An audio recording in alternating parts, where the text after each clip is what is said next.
شب برات کے بارے میں خوب سمجھ لیں، بہت سارے کام کیے جاتے ہیں۔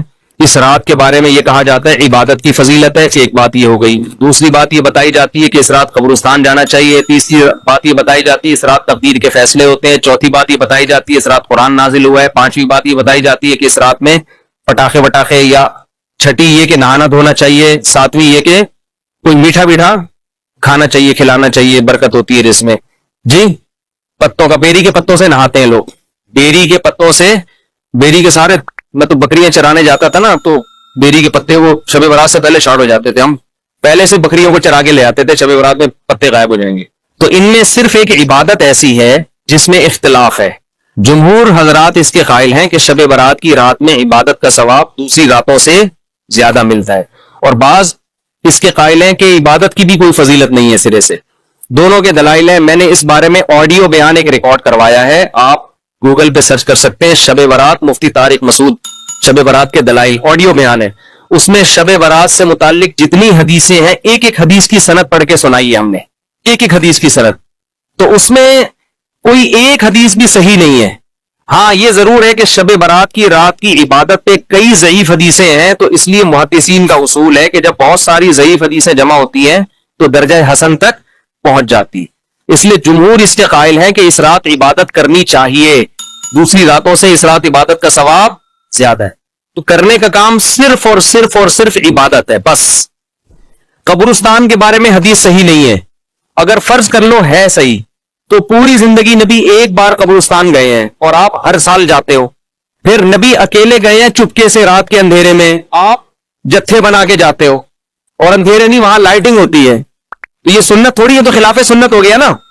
پھر صحابہ میں سے کسی سے بھی ثابت نہیں ہے کہ زندگی میں اس رات میں ایک بار بھی قبرستان گئے ہو، ایک بار بھی قبرستان گئے ہو۔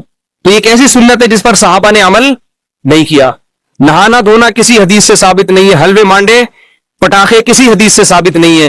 قرآن میں صاف طور پر ہے انا انزلناہ فی لیلۃ القدر، ہم نے قرآن نازل کیا ہے کس میں؟ لیلۃ القدر میں، رمضان کی آخری عشرے میں۔ فیہا یفرق کل امر حکیم، سارے تقدیر کے سال بھر کے فیصلے اس شب قدر میں ہوتے ہیں۔ تو اتنی واضح قرآن کی آیتیں موجود ہیں، تو شب برات کے بارے میں ایسی روایتیں موجود نہیں ہیں، سمجھتے ہو؟ اس لیے بعض ائمہ اس کے قائل ہیں کہ بعض رافضیوں نے، بعض لوگوں نے لیلۃ القدر جو ہے نا رمضان کے آخری عشرے میں ہوتی ہے، اس رات کی ویلیو کو گھٹانے کے لیے اس کی اہمیت بڑھائی ہے، تاکہ اس رات کی ویلیو کیا ہو جائے؟ کم ہو جائے۔ تو اس کے مقابلے میں اس رات کو لا کے کھڑا کر دیا۔ جو سارے فضائل لیلۃ القدر کے تھے وہ کہاں چسپا کر دیے؟ 15 شعبان۔ قرآن کہہ رہے واضح طور پہ ہم نے لیلۃ القدر میں قرآن نازل کیا۔ شب برات والے کیا کہتے ہیں؟ 15 شعبان کو نازل کیا، وہ کہتے ہیں اس میں بھی کیا، اس میں بھی کیا، پھر تعویلات کی جاتی ہیں۔ لیکن ایک بات قرآن اتنے واضح انداز میں بیان کر رہے ہیں، تو جو فضیلت جس رات کو حاصل ہے وہ اسی رات کو دینی چاہیے۔ تو 15 شعبان کو صرف اتنا اگر کرنا ہے تو صرف انفرادی طور پر عبادت کی جائے، اس کا بھی کوئی مخصوص طریقہ نہیں ہے۔ تو باقی یہ قبرستان والے جانے والی بات بھی کمزور ہے، اور اس رات میں فیصلوں والی اور حلوے مانڈے اور تہوار تو رات کو اسلام میں ہوتے ہی نہیں ہے۔ اسلامی تہوار تو دن میں ہوتے ہیں، خوشی دن میں منائی جاتی ہے۔ اسلام میں راتیں عبادت یا نیند کی ہیں، خوشیوں کی راتیں نہیں ہوتی، چراغا نہیں ہوتا۔ عید الفطر دن میں ہے نا، عید الاضحیٰ بھی کب ہے؟ دن میں۔ جمعے کی نماز بھی کب ہے؟ دن میں ہے، جس میں کراؤڈ ہوتا ہے، جس میں نہا دھو کے ہم آتے ہیں، ساری دن کی اعمال ہیں، یہ رات کے نہیں ہے، رات سونے کے لیے ہے، آرام کرنے کے لیے یا عبادت کرنے کے لیے۔ سمجھتے ہو کہ نہیں سمجھتے؟ صلاۃ و تسبیح کی جماعت بھی بدعت ہے، پڑھنی ہے انفرادی طور پہ پڑھیں، ٹھیک ہے؟ جماعت صلاۃ و تسبیح کی جائز نہیں ہے۔ تو یہ اور پتہ نہیں کیا کیا لوگ کر رہے ہیں شب برات میں، انٹرٹینمنٹ کا ذریعہ بنایا ہے تفریح۔ 15 شعبان کی جو رات ہے اور 15 شعبان کا روزہ، اس کے حوالے سے بہت زیادہ لوگ سوال پوچھ رہے ہیں، تو میں نے ارادہ کیا میں ایک کلپ ریکارڈ کروا دوں۔ اس میں جو بھی میری ٹوٹی پھوٹی تحقیق ہے، جو میں نے احادیث دیکھی اس بارے میں، اور جو علماء کے اقوال دیکھے، اور جتنا میں اس کی ریسرچ کر سکا ہوں، اس کا ایک خلاصہ آپ کے سامنے رکھ دوں۔ اگر میں وہ تمام احادیث آپ کو پڑھ کے سناؤں، پھر ایک ایک کی سند پڑھوں، پھر ایک ایک کی سند پہ بحث کروں، تو وہ بات بہت ہو جائے گی لمبی، اور کلپ بہت طویل ہو جائے گا۔ تو ایک خلاصے کے طور پر پوری جو ایک تحقیق ہے وہ میں آپ کے سامنے رکھنا چاہتا ہوں۔ تو 15 شعبان کی جو رات ہے، جس کو شب برات کہا جاتا ہے، اس کا نام شب برات کسی بھی حدیث سے ثابت نہیں ہے، اس لیے عرب اس کو اکثر لیلۃ النصف من شعبان کہتے ہیں، کہ شعبان کے جو نصف ہے اس کی رات۔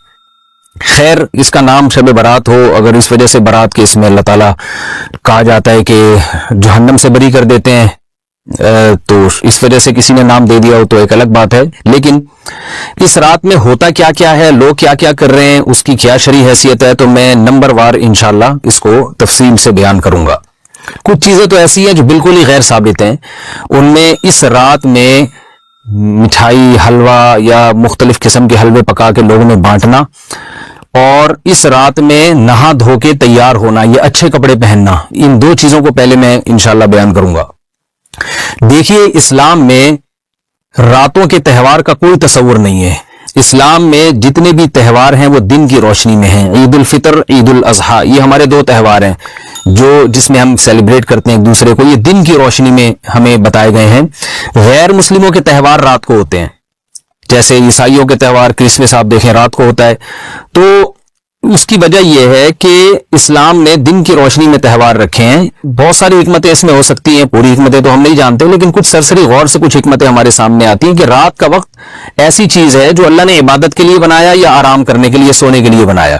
رات میں اگر آپ سیلیبریٹ کریں گے کسی بھی عمل، یعنی کوئی خوشی منائیں گے، تو اس میں انسان کی گناہوں کی طرف توجہ زیادہ جاتی ہے۔ جیسے آپ دیکھیں کرسمس میں شرابیں پی جاتی ہیں، اور جو بھی غیر مسلموں کے تہوار ہیں اس میں بھی چراغاں ہوتا ہے رات کے وقت۔ تو جبکہ ہمارے ہاں جو عید الفطر ہے وہ دن کی روشنی میں ہم نماز پڑھ کے اس کی ابتدا کرتے ہیں۔ تو آپ کہہ سکتے ہیں کہ شب برات کو کوئی تہوار تو نہیں مانتا، تو دیکھیں تہوار زبان سے ماننا ضروری نہیں ہے، آپ اپنے عمل سے جب کوئی ایسا کام کرتے ہیں جو تہواروں میں کیا جاتا ہے تو اس کا مطلب یہ ہوا کہ آپ اس کو تہوار مان رہے ہیں، یعنی آپ اس کو ایک خوشی کا دن مان رہے ہیں۔ تو نہانا دھونا یا کھانے پکا کے لوگوں میں تقسیم کرنا یا خود کھانا، اور خاص طور پہ حلوہ یعنی میٹھا، یہ چیزیں تہواروں کے موقع پر ہوتی ہیں۔ جیسے ہم عید الفطر والے دن صبح سوئیاں بناتے ہیں، میٹھا بناتے ہیں، کھاتے ہیں، لوگوں کو کھلاتے ہیں، نہاتے ہیں، اچھے کپڑے پہنتے ہیں۔ جمعے والے دن بھی، جمعے میں بھی عید کا عنصر ہے، حدیث میں اس کو بھی عید قرار دیا، اس دن بھی ہم نہا دھو کے کپڑے پہنتے ہیں۔ تو جو لوگ 15 شعبان کی رات کو نہاتے دھوتے ہیں، اسپیشلی اس رات کو کہ بھئی آج کوئی تہوار ہے یا آج کوئی خوشی کا دن ہے، اور مٹھائیاں کھاتے ہیں یا حلوے پکاتے ہیں، تو وہ زبان سے اس کو تہوار نہ بھی کہیں، اپنے عمل سے یہ بتاتے ہیں کہ یہ تہوار ہے، جبکہ یہ تہوار نہیں ہے۔ اسلام میں کوئی اس کی ایک ضعیف روایت بھی نہیں ہے کہ آپ صلی اللہ علیہ وسلم نے، میرے علم میں نہیں ہے، کم از کم ہو سکتا ہے کوئی موضوع من گھڑت روایت موجود ہو جس میں کوئی کہیں بھی نہیں ہے کہ آپ صلی اللہ علیہ وسلم نے اس رات کو ہمیں نہانے کا حکم دیا ہو، یا اچھے کپڑے پہننے کا حکم دیا ہو، یا کھانے پینے کا یا حلوے کھلانے کا، ہمیں حلوے مانڈے کا ہمیں حکم دیا ہو۔ تو اللہ کا واسطہ یہ بدعت ہے، اس کو ختم کریں اپنے معاشرے سے۔ اور اسلام میں تہوار کا ٹائم دن میں ہوتا ہے۔ عید الفطر، عید الاضحیٰ ہے جس میں ہم دن میں قربانی کرتے ہیں اور کھاتے ہیں، پیتے ہیں، نہاتے ہیں، دھوتے ہیں۔ راتوں کے یہ کام نہیں ہے، رات کو آپ سوئیں یا عبادت کریں۔ تو ایک چیز تو یہ تھی جو میں بتانا چاہ رہا تھا۔ دوسری چیز، اس رات کو قبرستان جانا۔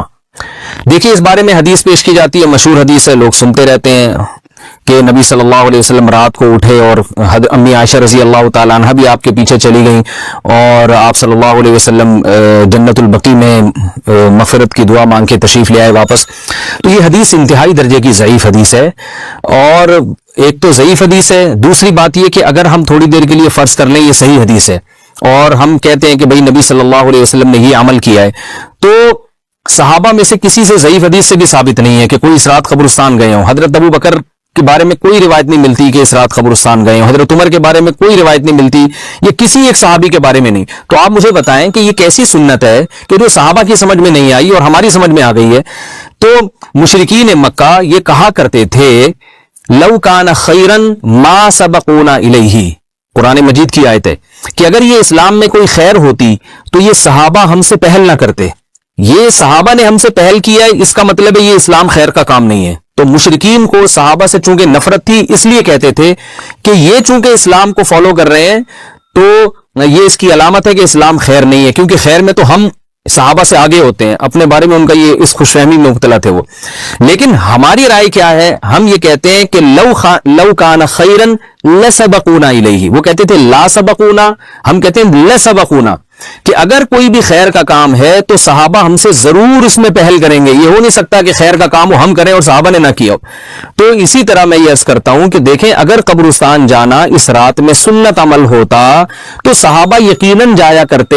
کوئی ایک صحابی تو گیا ہو. یہ کیسی بات ہے جو صحابہ کی سمجھ میں نہیں آئی اور ہماری سمجھ میں آ رہی اور ہم قبرستان جا رہے ہیں اس رات کو. چلیں اگلا اسٹیپ تھوڑی دیر کے لیے فرض کر لیتے ہیں کہ نبی صلی اللہ علیہ وسلم جو ایک رات قبرستان گئے, فرض کر لیں وہ حدیث بھی صحیح ہے. یہ بھی فرض کر لیں کہ صحابہ اگرچہ نہیں گئے مگر ہم صحابہ سے بھی زیادہ آگے نکلنے کی کوشش کرتے ہیں اور صحابہ کو سمجھ میں نہیں آیا, ہمیں سمجھ میں آ گیا. تو چلیں فرض کر لیں تھوڑی دیر کے لیے کہ اس رات کو جانا ہم سنت مان لیتے ہیں, آپ کے دلائل ہم مان لیتے ہیں اور صحابہ کی سمجھ میں نہیں آئے لیکن ہماری سمجھ میں زیادہ آ رہا ہے. ہم فرض کر لیتے ہیں, مان لیتے ہیں کہ اس رات قبرستان جانا سنت ہے. تو آپ مجھے بتائیں نبی نے جو عمل جس طرح سے کیا ہو اس طرح سے سنت ہوگا یا آپ اپنی طرف سے, جس کو ہم پشتوں میں کہتے ہیں اخپل طریقے سے کرنا سنت ہے. نبی نے فجر کی 2 رکعتیں پڑھی ہیں اور ہر رکعت میں 2 سجدے کیے ہیں. آپ اگر فجر کی 3 رکعتیں پڑھیں گے تو کیا نماز ہو جائے گی آپ کی؟ اب آپ دلیل میں یہ کہیں کہ نبی نے فجر کی نماز پڑھی ہے تو مجھ پر بھی لازم ہے. تو بھائی نبی نے پڑھی ہے تو جیسے نبی کے پڑھنے سے آپ پر پڑھنا لازم ہو گیا تو جس طرح سے پڑھی ہے اسی طرح پڑھنا لازم ہوگا, اخپل طریقے سے پڑھنا لازم نہیں ہوگا. تو اسی طرح یاد رکھیں, فرض کر لیں کہ نبی قبرستان گئے ہیں اور یہ قبرستان جانا سنت ہے تو نبی کس طرح گئے ہیں اور کتنی دفعہ گئے ہیں؟ نبی رات کو چپکے سے اٹھ کے گئے ہیں, کوئی کسی کو آپ نے جمع نہیں کیا, کسی کو بتایا تک نہیں, جو اس حدیث سے پتا چل رہا ہے ہمیں. اگرچہ یہ ضعیف حدیث ہے لیکن فرض کر لیں یہ صحیح ہے. تو کہیں پتہ بھی نہیں چل رہا, چپکے سے قبرستان گئے اور چپکے سے واپس آئے اور پوری زندگی میں ایک دفعہ گئے. جبکہ ہمارے ہاں ہر سال قبرستان میں لوگ جا رہے ہیں, جب بھی شب برات آتی ہے لوگ قبرستان جاتے ہیں ہر سال. نبی ایک دفعہ گئے اور آپ ہر سال جا رہے ہیں. نمبر 2, جاتے جتھوں کی شکل میں, نبی تو چپکے سے گئے ہیں. تو آپ رات کو 2-2:30 بجے ذرا چپکے سے اٹھیں اور تنہائی میں جب قبرستان میں وحشت ہو اور اندھیرا ہو اور وہاں قبرستان جائیں, اتنا دم ہے آپ میں, تو ہم کہیں گے بھئی آپ نے نبی کی سنت کو زندہ کیا ہے. لیکن آپ تو جتھوں کی شکل میں جا رہے ہیں, نہا دھو کے جا رہے ہیں, خوشبو لگا کے جا رہے ہیں, تیار ہو کے جا رہے ہیں, اور جو کچھ وہاں خرافات ہو رہی ہیں قبرستان میں وہ تو ساری دنیا کو معلوم ہے. میلے ٹھیلے لگے ہوئے ہیں وہاں پہ, گولے گنڈے بک رہے ہیں, برگر بک رہے ہیں, گول گپے بک رہے ہیں وہاں پہ, اور پھول الگ بک رہے ہیں, ہار پھول قبروں پہ چڑھانے کے لیے. کیا بدماشی ہے یہ, کیا منہ دکھائیں گے رسول اللہ صلی اللہ علیہ وسلم کو قیامت کے دن؟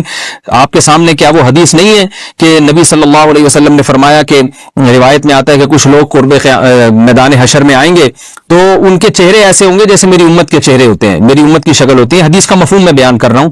تو جب وہ حوض کوثر کا پانی پینے کے لیے میرے پاس آئیں گے تو فرشتے ان کو بھگائیں گے, سحقن سحقن. تو آپ صلی اللہ علیہ وسلم پوچھیں گے یہ تو میری امت ہے, آپ تو فرشتے کیا کہیں گے کہ یہ آپ کی وہ امت ہے جنہوں نے آپ کے دنیا سے جانے کے بعد دین میں ایسی چیزیں ایجاد کر لی تھی جن کا آپ نے حکم نہیں دیا. تو آپ کیا فرمائیں گے؟ سحقن سحقن, دور کرو ان سے. تو ایسا نہ ہو کہ ہم قیامت کے دن رسول اللہ صلی اللہ علیہ وسلم کی شفاعت سے محروم ہو جائیں. تو اللہ کا واسطہ قبرستان مت جائیں اس رات, گھر میں بیٹھیں آرام سے, یہیں بیٹھ کے میت کے لیے مغفرت کی دعا کریں. اور اگر آپ سمجھتے نہیں حدیث بالکل صحیح ہے اور جانا لازمی ہے تو پھر تنہائی میں جائیں, ایسے قبرستان کا انتخاب کریں جہاں آپ کے علاوہ کوئی بھی نہ ہو, اور پھر چپکے سے جائیں اور پتلی گلی سے واپس آ جائیں آپ. اگرچہ ہم تو اس کو بھی نہیں مانتے لیکن اگر کرنا ہے تو پھر اس طریقے سے عمل کریں اگر آپ حدیث کو فالو کرنا چاہتے ہیں آپ اپنے خیال کے مطابق. تو یہ 2 باتیں ہو گئی. ایک تیسری چیز کیا ہے, کیا قرآن اس رات میں نازل ہوا ہے اور تقدیر کے فیصلے اس رات میں ہوتے ہیں؟ دیکھیے قرآن میں 2 جگہ اللہ نے اس مضمون کو بہت وضاحت سے بیان کیا. ایک سورہ دخان میں انا انزلناہ فی لیلۃ مبارکہ کہ ہم نے اس کو مبارک رات میں نازل کیا, اور اللہ نے فرمایا فیہا یفرق کل امر حکیم, اس میں حکمت والے فیصلے ہوتے ہیں اس رات میں. دوسری جگہ 30ویں پارے میں سورہ قدر میں اللہ نے فرمایا انا انزلناہ فی لیلۃ القدر, ہم نے اس قرآن کو لیلۃ القدر میں نازل کیا, اور اس میں بھی اللہ نے فرمایا تنزل الملائکۃ فیہا کہ فرشتے اس رات میں اترتے ہیں باذن ربہم من کل امر, تمام قسم کے معاملات لے کے.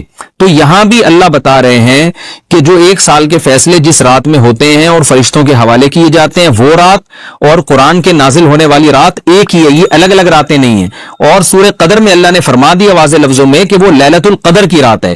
تو اتنی وضاحت کے بعد پھر یہ کہنا کہ اس رات میں قرآن نازل ہوا تھا جبکہ اس کے بارے میں کوئی صحیح حدیث موجود بھی نہیں ہے, ضعیف یا موضوع روایتیں ہیں, تو یہ بالکل قرآن پر میں سمجھتا ہوں کہ یہ ٹھیک نہیں ہے, بالکل دلیل کے لحاظ سے یہ کمزور بات ہے. اگرچہ بعض علماء اس طرف گئے ہیں اور انہوں نے تعویل کی ہے, انہوں نے یہ تعویل کی ہے کہ قرآن جو ہے آسمان دنیا پہ آیا لیلۃ القدر میں، اور وہاں سے جو نیچے نزول شروع ہوا ہے وہ شب برات میں ہوا ہے، لیکن یہ تعویل عقل سے بعید ہے اور اس تعویل کی ہمیں ضرورت بھی نہیں ہے۔ دو صحیح حدیثیں ٹکرا رہی ہوں یا قرآن کی آیت کسی ایسی متواتر حدیث سے ٹکرا رہی ہو تو پھر تو وہاں ہمیں تطبیق دینے کی ضرورت پیش آتی ہے، جب قرآن کے مقابلے میں کوئی حدیث ہی نہیں ہے، صحیح حدیث بھی نہیں ہے۔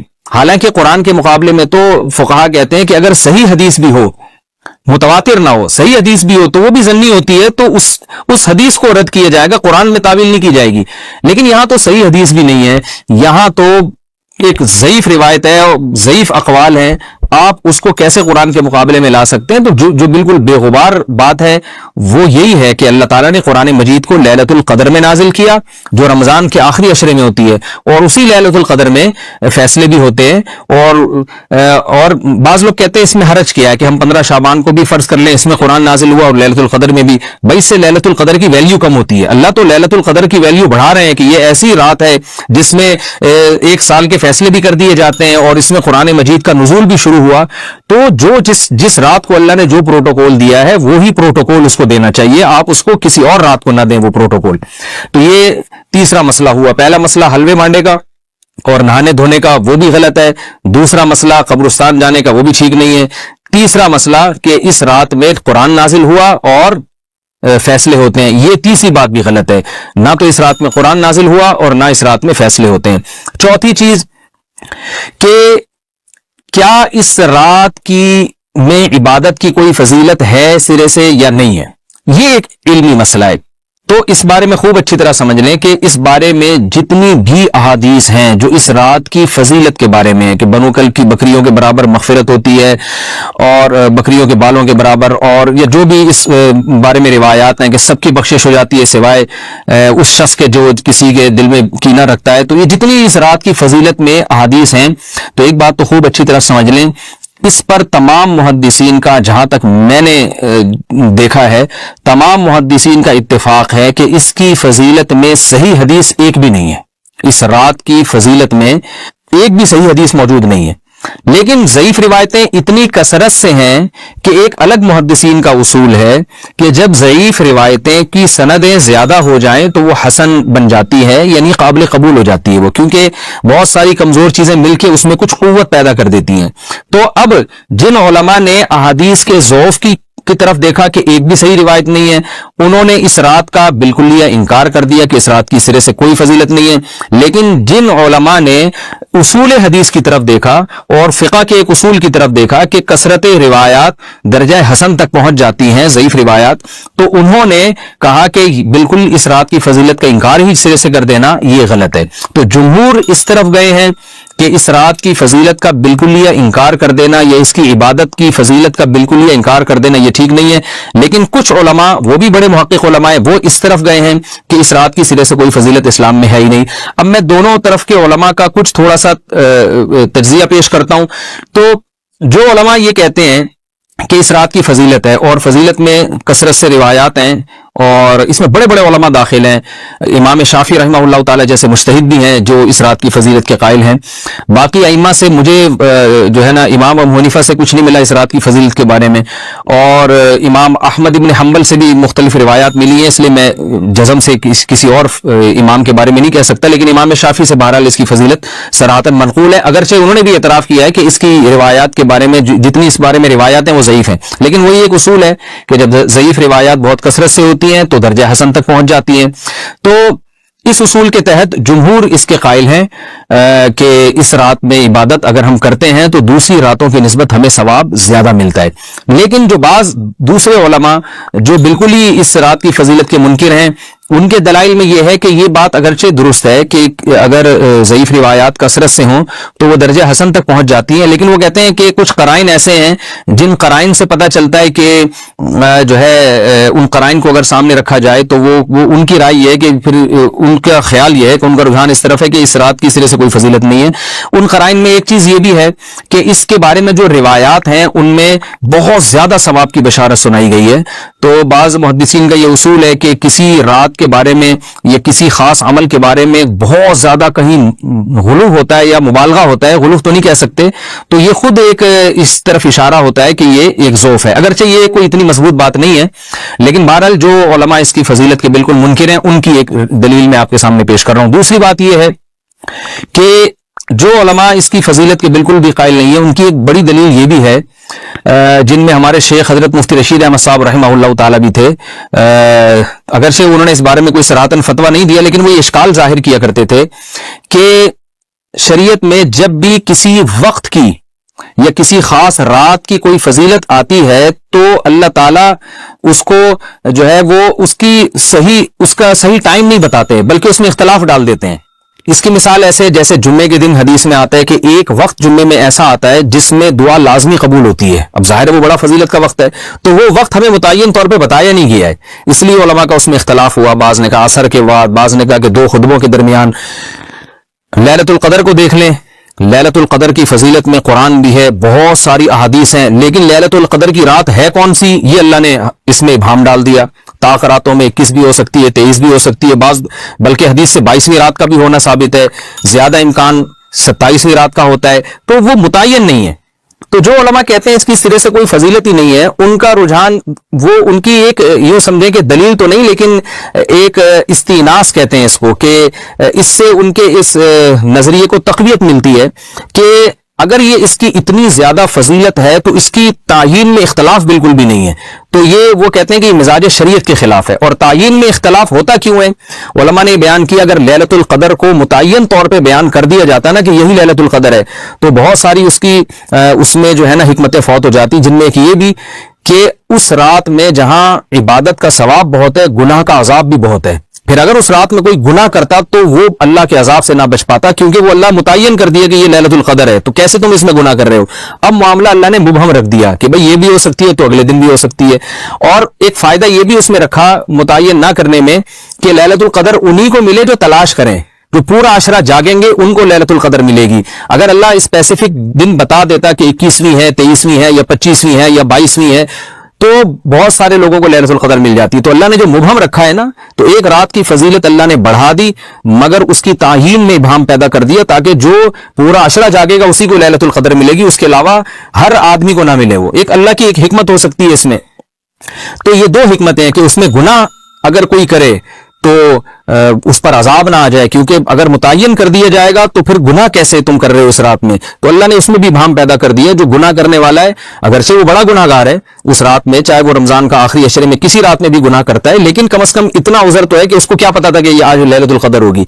تو جو 15 شعبان کی رات ہے اس کی بہت زیادہ فضیلت ہے، تو پھر یہ رات کو متعین کیوں کر دیا گیا؟ یہ ان علماء کی دلیل میں بیان کر رہا ہوں جو اس کی فضیلت کے بالکل بھی قائل نہیں ہے، لیکن بہرحال حقیقت یہ ہے کہ جمہور علماء اس کی فضیلت کے قائل ہیں، کیونکہ یہ جو میں نے دلائل دیے کہ وہ علماء جو اس کی فضیلت کے سرے سے منکر ہیں ان کے یہ دلائل کو ہم دلیل نہیں کہیں گے بلکہ استیناس کہیں گے، کہ استیناس کہتے ہیں کہ ایک چیز استدلال نہیں ہے بلکہ ان اپنے نظریے کی تقویت کے طور پر ایک چیز کو پیش کر دینا جس سے یہ لگتا ہو کہ واقعی یہ صحیح کہہ رہے ہیں، اس کو استیناس کہتے ہیں۔ میں جو آسان لفظوں میں سمجھانے کی کوشش کر رہا ہوں، اور ایک استدلال کہتے ہیں کہ ایک ریسرچ کو، ایک پوری تحقیق کو۔ تو جمہور کا مذہب ایک اصول پر مبنی ہے کہ بھئی اتنی ساری روایات ہیں اور ضعیف ہیں، ان میں ٹھیک ہے کچھ موضوع بھی ہیں لیکن بہت ساری ایسی ہیں جو موضوع بھی نہیں ہیں، تو ضعیف روایات ہیں جب اتنی کثرت سے ہیں اور اس میں ہے بھی عبادت کا تذکرہ تو عبادت کرنے میں کوئی حرج بھی نہیں ہے، تو لہذا انہوں نے اس کو جو ہے نا اس کو دلیل بنایا ہے، اور اصول کے لحاظ سے یہ بات درست ہے۔ تو اس اصول کو اگر کوئی فالو کرنا چاہے تو اس رات کی عبادت اس کے لیے بالکل ٹھیک ہے، اور اللہ کی رحمت سے امید ہے کہ اس میں اس کو ثواب زیادہ ملے گا۔